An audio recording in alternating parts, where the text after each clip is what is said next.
Hello. Isn't that fast? How fast we got to chapter 2? Amazing. No, we're already done with chapter 1. Chapter 2 is ready.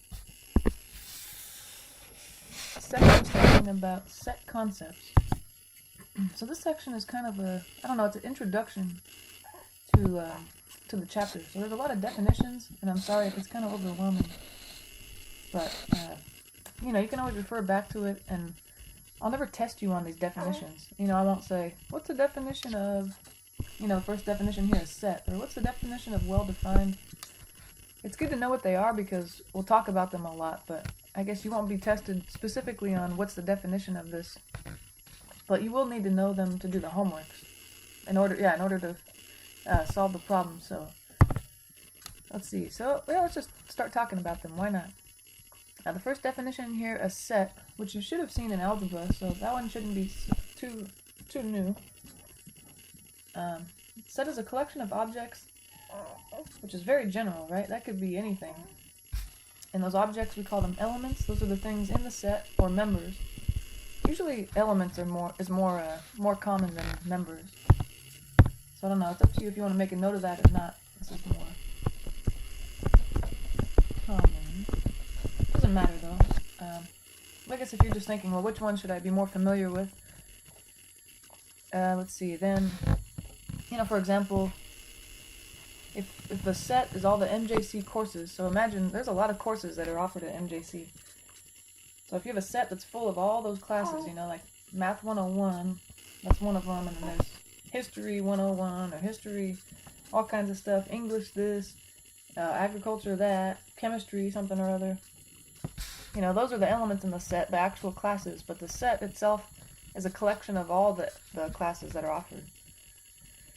And then kind of a more, we're talking about math here, of course, so the more mathy example would be if the set is the collection of even numbers, that's the set, then the elements would be the numbers that are even, 2, 4, 6, 8, 10, 12, on and on and on.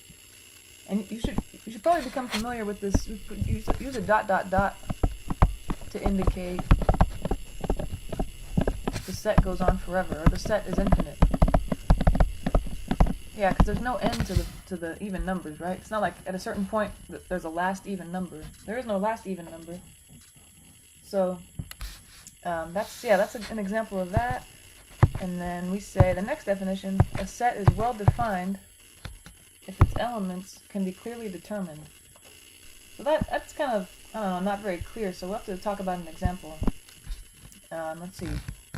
So it says, the set of classes at MJC is well defined because each of the courses can be named.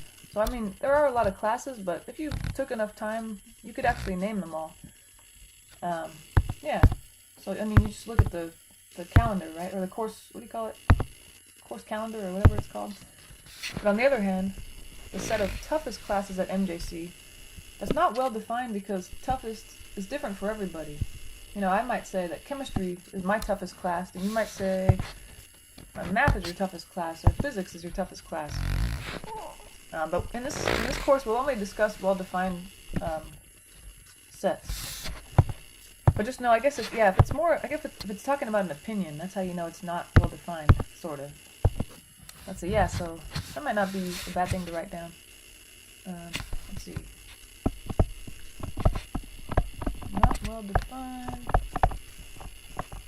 when, sorry, my handwriting's terrible, opinions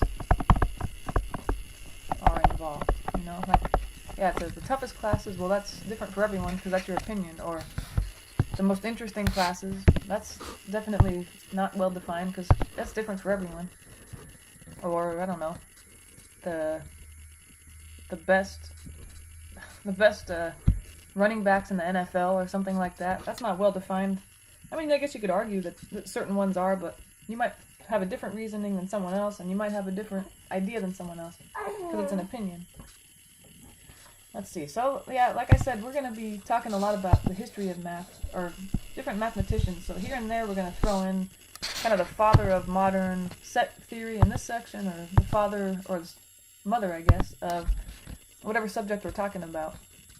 So George Cantor, and no, your eyes are not deceiving you. George Cantor, George does not have an E at the end. He's got a special name with no E at the end.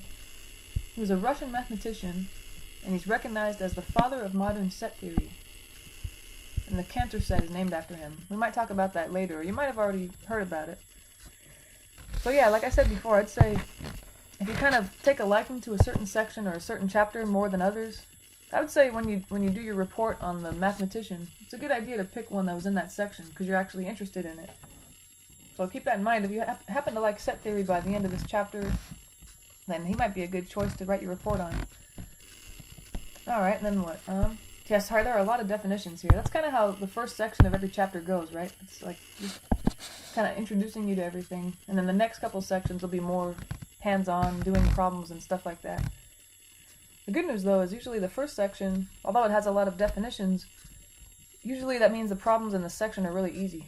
Not really that difficult, so that's, I guess, the good trade-off. Let's see, then we'll talk about what roster form versus set builder form is for a set. Because when we write a set out, especially in kind of the math world, we like to, we like to have it written in a nice way, so there are two different ways to write it. Let's see, roster form, that's where elements are just named explicitly. So like down here, I'm going to highlight it right here. It's you notice it has the kind of curly brackets. I'm not sure if there's a name for those, but there's these little brackets with the numbers 1 through 8 in them. So that would be roster form right there, because you're just literally naming them all. Whereas set builder notation, that's where the elements are described. So you might say over here, notice, I don't know if you noticed where I highlighted, but there we go, I'll do it in green. This guy right here, you're saying, oh no, not that one. Sorry, down here. Sorry about that. So that's this green box that I'm writing, that's another way to write that same set that we wrote above. The set that had the numbers 1, 2, 3, 4, 5, 6, 7, 8. You could write it, just explicitly write the elements out, like in roster form here, or you could just describe it. So this is saying the set of all x such that x is an element of the natural numbers and is less than 9. So I kind of wrote it out in words here. So definitely set builder notation is harder to comprehend because it's just got a lot of symbols in it. But just know that this means the set of all x such that x is a natural number, so meaning it's the number, one of the numbers 1, 2, 3, 4, 5, on and on. And it's a number less than 9. So that describes the same exact set that we wrote out in roster form above. It's just a different way to write it. And I think set builder notation is kind of more reserved for infinite sets. Because obviously an infinite set, you can't really write in roster form very well because, I don't know, it's infinite. So you can't list out all the elements. But you can describe all the elements in set builder notation. So okay, then what else is there? We say that two sets are equal if they contain the exact same elements. So that seems like something, you might have even guessed that, if I said, I know you don't know the definition of when sets are equal, but what would you guess it would be? You'd probably say, well, when they have the exact same things in their sets. So one set can't have more than the other, obviously. It's got to be, they have the exact same number of elements, and the elements are exactly the same. The next definition, the cardinal number or cardinality of a set. It's just the number of elements in the set. That's it. So if you have it in roster form, it's easy. You just count the number of things in there. Yeah. But the thing is, too, that it's hard to tell, or it's hard to remember, but it's symbolized by n. I guess think of n as the number. N of a. So if I write, let's see here, like the set A, let's say the set A is that set we had above, the set with 1, 2, 3, 4, 5, 6, 7, 8. And if I ask you what's n of a, that's saying how many elements are in a. The number of elements, or the cardinality, or the cardinal number in a. Which, of course, you could just count them out. There's 1, 2, 3, 4, 5, 6, 7, 8 elements. So your answer would be 8. The cardinal number of a would be 8, or the cardinality of a would be 8. That one's kind of difficult to remember, cardinality. It doesn't really obviously mean, number of elements, so you got to keep that one in mind. And the next definition, two sets are equivalent. So notice that sounds a lot like equal, but it's not quite the same. Two sets are equivalent if and only if they have the same number of elements. So that's tough to keep in mind, because equivalent and equal sound very similar. But obviously equal, I think that sounds more, more definite. Like, wow, these are exactly the same set. Whereas equivalent might not mean they're the same, but they have something, I don't know, really similar about them. So that's, I don't know if you want to write out, just to remind yourself what that means, same number of elements. Because this here means the number of elements in A is the same as, or equals the number of elements in B. Same number of elements. There we go. Yeah. So it's equivalent, same number of elements, whereas equal, they're the exact same set with the exact same things in them. Yeah. So actually, equivalent, two sets can have totally different things inside of them. Like, for example, the first set might have the numbers 1 through 8, like we had above. But the second set might have the letters, let's say, the letters A, B, C, D, E, F, G, H. Those are equivalent sets because I just named off 8 elements. Even though they're not numbers like set A had, the second set had letters, but they have the same number of elements. That's what makes them equivalent. But definitely not equal because they have totally different elements inside them. Alright, what's the next definition here? We got two sets that are equivalent, so they have the same number of elements. This is kind of a strange definition, and we'll have to do some examples like this. There are a lot of examples talking about this in this section. They can be placed in a one-to-one correspondence. So, and we only talk about equivalent sets with a one-to-one correspondence. So imagine you have two sets that are equivalent. Then we can talk about a one-to-one correspondence. That means that each element of the first set is matched to exactly one element of the second set using some kind of map. So we'll have to define a map to send. It's kind of like, yeah, sending one element to another and from one set to another.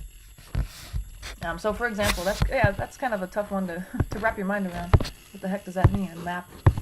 It's like, yeah, I don't know. In math, that doesn't really make sense. But I don't know, if you've taken algebra recently, if you're familiar with functions, a function is like a map. You send something from the domain to the range. But kind of a non-math example here. The set of racers in a 10-man race. So imagine there's 10 men racing, and we'll say that the first set that we're talking about is just the racers in the set. So there are 10 of them. And the second set is the natural numbers less than or equal to 10. So obviously that's the numbers 1, 2, 3, 4, 5, 6, 7, 8, 9, 10. They have a one-to-one correspondence because they're the same number of elements in each of them. The second set is just a set of numbers, whereas the first set is the set of people. But you can put them in one-to-one correspondence. You map each person in the race to his placement in the finish line. Because, in a race there's first place, second place, third place, all the way to the number of people, right? 10th place in this case. So the first man will map him to first place, 1 in the set of natural numbers less than or equal to 10. The person that comes in second place will map him to 2, etc., etc. So that one's kind of a more obvious map, I guess. We do that all the time when there's a race, right? You were first place, so I'm associating you with first. You were second place, so I'll associate you with second. Okay, so we'll talk more about that, but almost there. The next definition, the empty set. We'll see that a lot in this whole chapter, so it's good to be familiar with. It's a set with no elements, and it's symbolized by... Notice the first symbol is kind of more obvious than the second one. This is literally an empty set. Notice it's got those brackets, but there's nothing inside. But the one that's I kind of use more often is this symbol here. It kind of looks like a 0 with a line through it. That means the empty set. It's a set with nothing in it. Which seems, I don't know, it might seem kind of silly at first. Like, why do we even talk about a set that's empty? But it'll be important in coming sections. And then the last set, this one we'll see a lot too, the universal set. Let's see there. The universal set is the set that contains all elements for any specific discussion. That's kind of, yeah, that's a tough one, but it helps when you see an example. So what do we say here in the example? Let's say A is the set of cities in San Joaquin County. B is the set of cities in Sacramento County. So imagine there's two sets there. A has all the cities in San Joaquin County. B has the set with all the cities in Sacramento County. And then let's say C is another set that has all the cities in Stanislaus County. Well, then your universal set would be something that should contain all those elements that are in all the sets. So I would say probably the universal set might be all the cities in California, because that covers all those bases. That contains all the cities in San Joaquin County, contains all the cities in Sacramento County. So I'd say the universal set is like an all-encompassing set. Am I going to spell encompassing right? Don't make fun of me if I spell it wrong. Set. contains all elements, you know. It contains all the elements and all the sets that you're talking about. And maybe some extra, too. Contains all elements being talked about, I guess.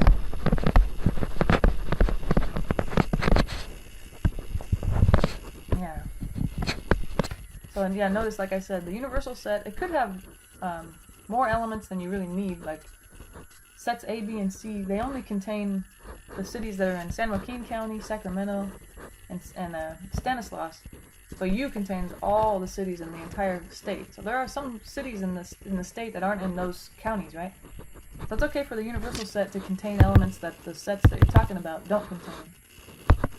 It's very confusing, sorry. What do we have here? First example. Let's just jump into it. It's just this section's. I mean, once you kind of understand the definitions, it's okay. Some problems are kind of difficult, but let's see. They want us to determine if each set below is well defined. So remember, well defined. That means. What does that mean? It means not opinion based. Kind of like we said above. You know, it's just. Kind of like the race. There were 10 men in a race. It's not like I can say, oh, I think this guy won the race, and you can say, I think that guy won the race. I mean, I guess there are close races, but imagine it's not a close race. It's just, there's first place, second place. There's no opinions involved. It's either you won first place or you won second place. Yeah. But it's not well defined if it's opinion based. And then infinite, of course, I think we know what that means. That means there's no end to the set. But finite means there is an end. There's a finite number of elements. So part A says the set of best movies in 2010. Is that well defined? I'd say no, not well defined, because that's opinion based. You know, the best movies that I thought of this year might be definitely different than someone else's idea of best movies, so that's not well defined. Is it infinite? No. Oh, I would say finite. I was going to say not infinite, but you might as well just say finite. It's finite because there are only a finite number of movies in 2017 altogether, right? There weren't an infinite number of movies, so my best movies are definitely finite. How about part B? The set of odd natural numbers. Well, that is well defined because it's not opinion based.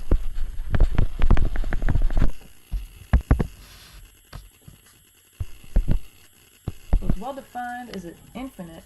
Yes, because odd natural numbers, that's 1, 3, 5, 7, 9. It goes on and on and on. It never ends, so it'd be infinite.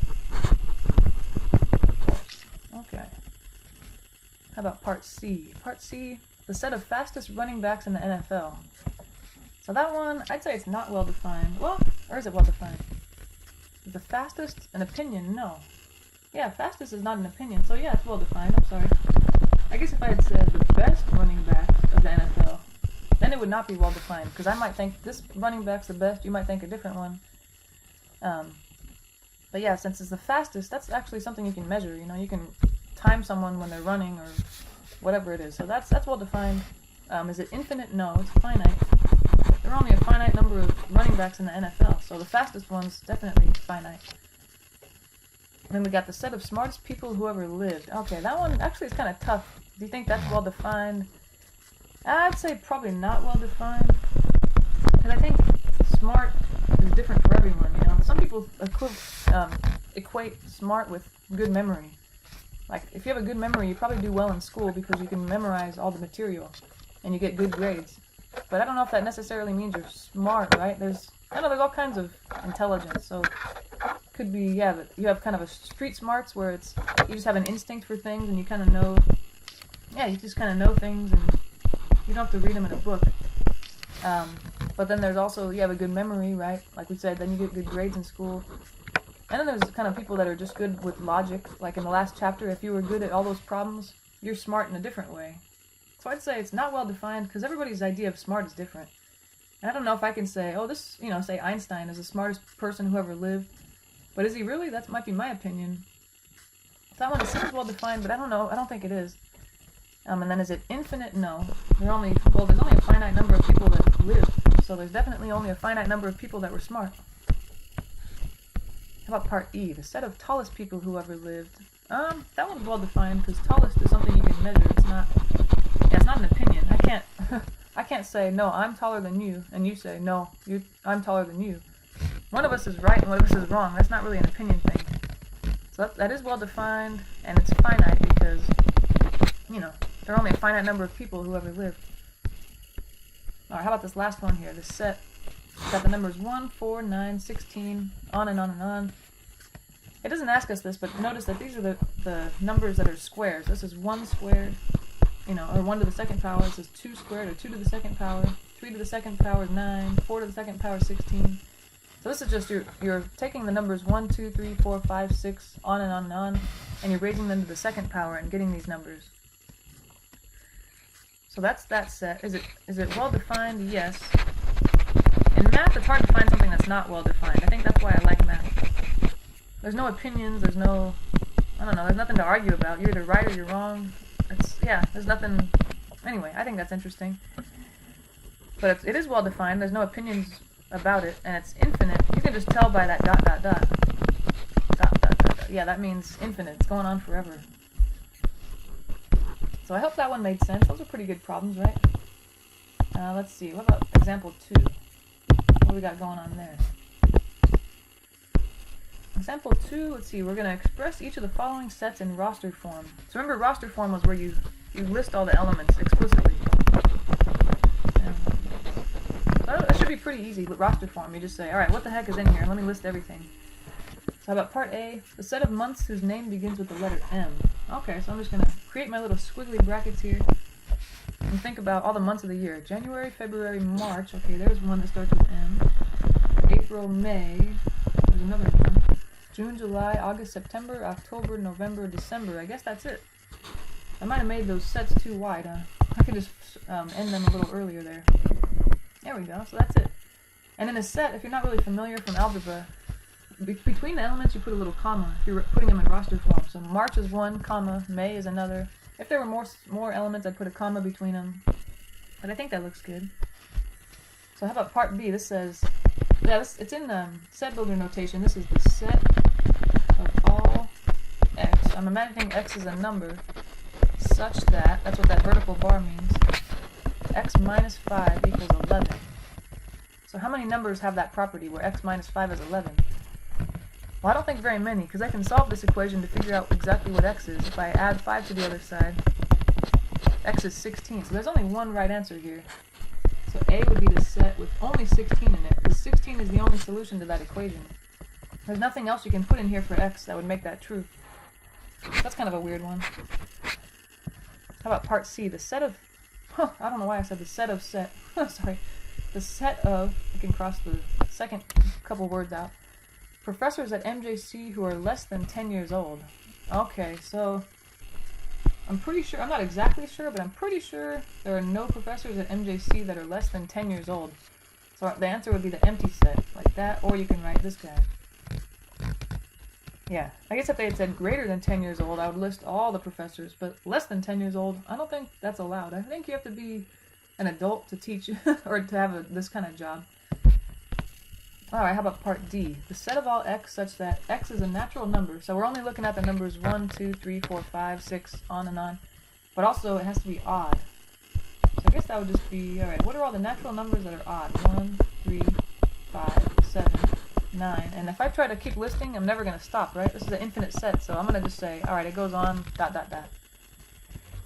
And if you didn't end at 9, let's say you ended at 7 instead, and then you put the dot, dot, dot. That's fine. It doesn't really... I guess you just want to write as many elements as convey the idea. Like if I wrote 1, 3, 5, 7, and not the 9, I think people would understand that it's the odd numbers. I don't know if I need the 9. But I probably wouldn't just put 1 and 3, because that might not be enough to tell someone it's odd numbers. Anyway, so it doesn't have to end at the same place. And then how about part E? We got the set of all x such that x is a natural number. Okay, so again, we're only talking about 1, 2, 3, 4, 5, etc. And x is, it says it's basically this means it's between 2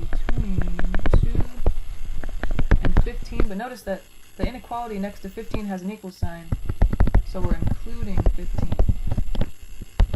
Sorry. So although, since there's no equal sign next to the 2, I'm not including 2. What's after 2? 3, 4, 5. I'm going to keep listing until I get to 15. 6, 7, 8, 9, 10, 11, 12, 13, 14, There we go. So notice, yeah, 15 is included because there was an equal sign on the inequality next to 15, but 2 is not included because there was no equal sign on the inequality next to 2. Okay. Yeah, so hopefully it makes sense so far. Please let me know if it doesn't make sense. I know you can't, obviously, in this video, but maybe email me or ask me somehow. So let's see, example 3. Express each of the following sets in set builder notation. So this is the opposite. They're giving us roster notation, and they want us to write set builder. And there might be multiple ways to write it. As long as the set builder conveys the idea and gives you the right numbers, then you're good. So I feel like in part A, it's the numbers 5 through 12. I can probably kind of copy the last part of the previous problem. You know, this one, it kind of gave me numbers between blah and blah. I can say, this is the set of all numbers x such that, just like in part E of the last problem, x is a natural number, okay, and, no, it depends. I guess I could say I want it to be between 5 and 12, including both. Or you could have said from, let's see, 4, not including 4, to 13, you know? So what's between 4 and 13, not including the 2? That would mean the same thing. Just, I think it's more clear the way on the top one, from 5 to 12. Something like that. So it's kind of difficult, the set builder notation, because you kind of have to memorize the whole thing. It's the set here with x, okay, and then the vertical bar means such that, and if you want natural numbers, you got to specify that. Anyway, so it's a lot to remember. Just try to bear in mind that, yeah, you have to write all these parts to it, the x, the bar. So let's try part B. We got a set that contains 4, 8, 12, 16, 20. So there's probably a few ways to say that, but I'm going to say that's the set of all x such that, again, these are natural numbers, so these are natural numbers, and, I don't know, you can say x is a multiple of 4, or x is divisible by 4, that would work too. Multiple of 4, and then, or you could say, yeah, or x is divisible by 4. These are just two options, you don't need both. Just as long as you convey the right message, I guess, yeah. Alright, how about part C? The set of national holidays in the United States in July. So that one, I like that. It's not math, so it's probably easier to wrap my mind around. So what kind of national holidays are in July? All I can think of is Independence Day or 4th of July, right? Independence Day. I apologize if there's one I'm not thinking of, but I think that's the only one. I have a hard time remembering in July because it's summertime, right? And it's not like you get a day off from school because school's out. So, but I think that's it. Independence Day. Hope I'm not missing one. Please let me know if I am. But I think that's it. That's the only set. Or sorry, that's the only element. So how about the last one? The set of even natural numbers. Okay. I'm going to try to set it up like we did before. The set of all x such that x is a natural number. So did we talk about this yet? That this symbol here, what is it? Means is an element of. So you know, if you're reading from left to right, you say x and then that symbol. So x is an element of whatever follows. So the natural numbers. And let's see, it's even. So yeah, you could just say that in words. X is even. Nothing wrong with that. Yeah. Okay. So hopefully you're kind of getting the hang of it. Don't feel bad if you, I don't know, if you're still not clear on set builder notation. It takes a lot of practice. How about now example 4? What do we have here? We got a graph and it says use the following graph to write the sets in roster notation. Remember, roster notation is the nice one where you just list elements. First one, the set of days in which at least 8 cakes were sold. Let's see. What do we have here in this graph? Looks like the vertical is the number of cakes.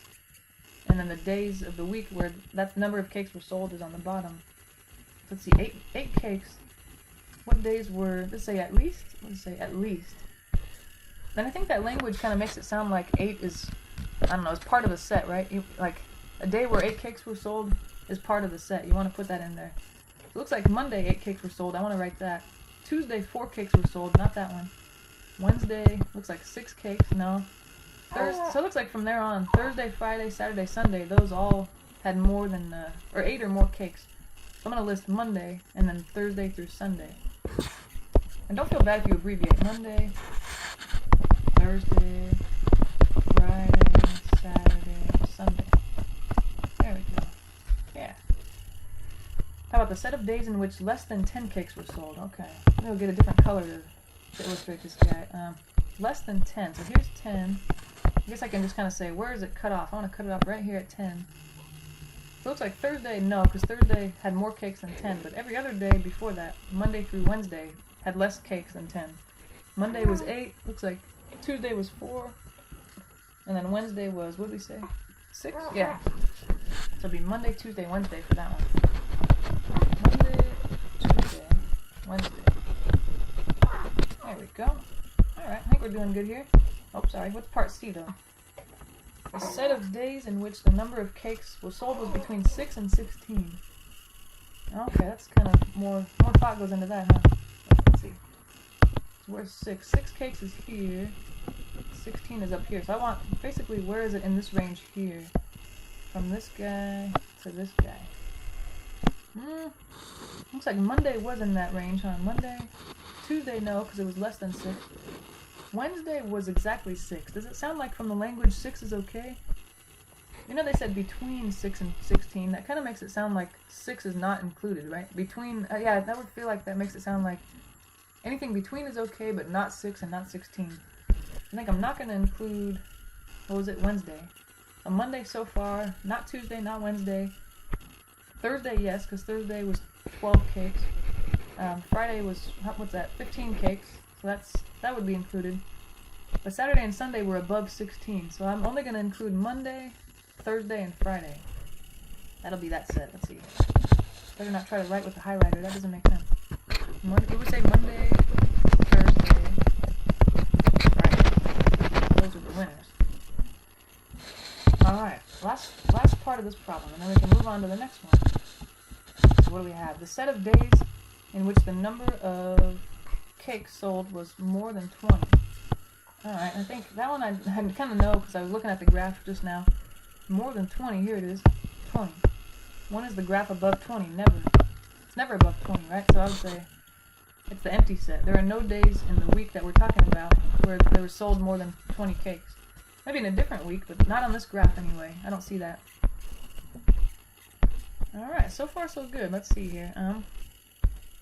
Now they want us to, in this problem, determine whether each statement is true or false. Okay, and this one just kind of using all the, I guess all the symbols that we've been talking about.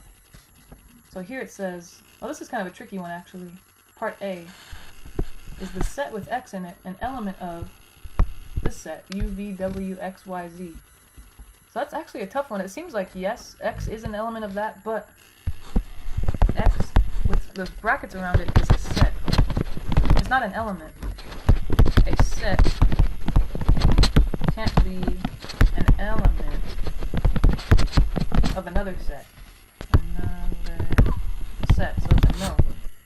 Or sorry, false. That one's a tricky one. So if this X didn't have the brackets around it, it would be true, because it just means X, the element. But because the brackets are around it, it's a set. And a set can't be an element of another set. It's only individual elements. So it's kind of tricky. How about part B? I'm not sure what's going on here. I think I messed up. The set, let's see, A is the empty set. I guess, there might have been more to it, but I'd say true, because, I don't know, empty set, what's wrong with that? Maybe I think I have to add more, I'm sorry. I think I missed something in that problem. Let's see, I'm going to add, where are we? Yeah, let's see, let's add A. Oh no, let's add, X is an element of A. There you go. We'll make that the thing. So it says A is the empty set, but X is an element of A. So does that sound right? I'd say no, false. Because A has nothing in it, it's empty. So how can X be an element of A? A is empty. So X can't be an element. Yeah. Sorry about that. So how about part C here? This is saying M is an element of this set with U, V, W, X, Y, Z in it. That one's false for a different reason. So M, I don't see M in that set, so it'd be a no. But if this was one of the letters that's actually in the set, like if that was a U or a V or one of the other guys, it'd be true. So notice part A, because it had the squiggly brackets around X, that's a no, because that means it's a set. But this just has a letter itself with no brackets around it. So it could be possible to be true, but that letter M is not in the set, so I'd say it's false. Just because that letter's not in the set. How about part D? This is kind of a weird one, right? The element we're talking about is Peter Pan. Is Peter Pan an element of the set of Disney characters? I'd say that's true. I mean, I think so, right? True. Peter Pan is a Disney character. I mean, I think. I'm not sure if it was originally a Disney character or someone else made it up, but definitely it's one of the characters in the movies. How about part E? Is 9 an element of this set? 1, 3, 5, on and on and on. That one, it looks like it's the odd numbers. The natural odd numbers, you know. And 9 is an odd number, so I'd say that's true. Even though I don't see 9 listed because the ... goes on and on. That means that it's going on and there are numbers that are not listed. But you can kind of get the idea of what's in there. So how about part F here? Bugs Bunny. And this might be before your time, but Bugs Bunny was a character from Looney Tunes. This other kind of show. I don't remember if Looney has an E in it. Does it have an E? Yeah, whatever. It's a character in Looney Tunes. And Looney Tunes and Disney are not affiliated, so this would be false. Because Bugs Bunny is not a Disney character. The last part, how about part G? Part G says, notice that the E, or this little E that usually says element of, has a line through it. I don't know if we've talked about this yet, but that means is not. You know, when you see a line through something, that means is not, whatever it usually means.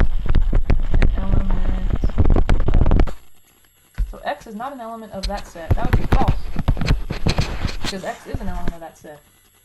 So if this symbol did not have a line through it, it would be true, because that means X is an element of. But they're trying to say X is not in the set, but it is. It's clearly in the set, so I'd say that's false. Alright, last example. It's kind of sad, but true. It says, determine, I guess this is the cardinality, right, we said? Cardinal number. Remember, that just means number of elements in the set.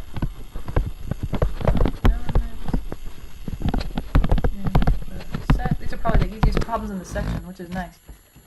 So I just have to count. How many elements are in the set A here? 1, 2, 3, 4, 5, 6.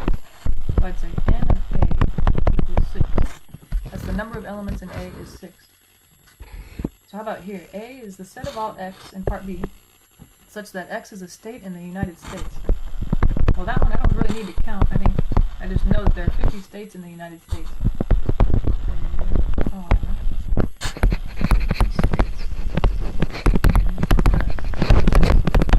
Sometimes you get lucky and you don't have to count. You can just, I don't know, from prior knowledge, you could just figure it out. In part C, we have the empty set.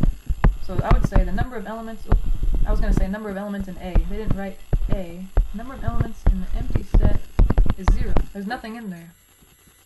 So the only time the cardinal number or the cardinality will be 0 is if you're talking about the empty set. Any other set should have either 1, 2, 3, 4, on and on number of elements. It's just the empty set that would have 0. How about part D? The number of elements in this set that has 1, 3, 5. Looks like all the odd numbers, huh? So since it's the ...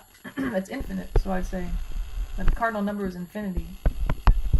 Goes on forever, or it's infinite, you know? That's, I guess, my reasoning, why I would say that. Okay, so this section's kind of silly, right? It's kind of just the beginning of chapter 2. Just kind of setting the stage for more interesting things to come. So sorry, it's kind of boring, but thanks for bearing through it with me. I'll see you in the next video.